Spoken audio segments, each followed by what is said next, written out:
யாக்கோபு உங்களில் அநேகர் போதகர் ஆகாதீர்கள் என்று சொல்லத்தக்கதாக யாக்கோபுடைய காலகட்டத்திலே வெற யூதர்களுக்குள்ளே ரட்சிக்கப்பட்ட கிறிஸ்தவ விசுவாசிகள் சபையா கூடி வந்தார்களே, அவர்கள் நடுவில் ஏதாவது துருபதேசம் இருந்ததா? உங்களில் அநேகர் போதகர் ஆகாதிருப்பீர்களாக என்று சொல்வதற்கு அதிக ஆக்கினையை அடைவோம் என்று சொல்லத்தக்கதாக யாக்கோபு எதுக்கோ கம்பேர் பண்ணியிருக்கிறார். எதுக்கு கம்பேர் செய்திருக்கிறார்? ரட்சிக்க வல்லமை இல்லாத விசுவாசம் உடைய பேர் கிறிஸ்தவர்கள் நியாய தீர்ப்புக்குள்ளாக போவார்கள். யாக்கோபு இந்த இடத்துல யாரை பார்த்து சொல்ற வார்த்தை?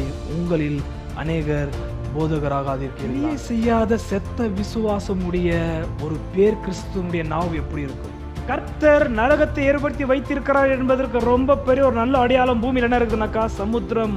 யாருக்குமே அடங்காத இந்த நாவுடைய ஆளுகை எந்த அளவுக்கு இருக்கும் யோசிச்சு பாருங்க.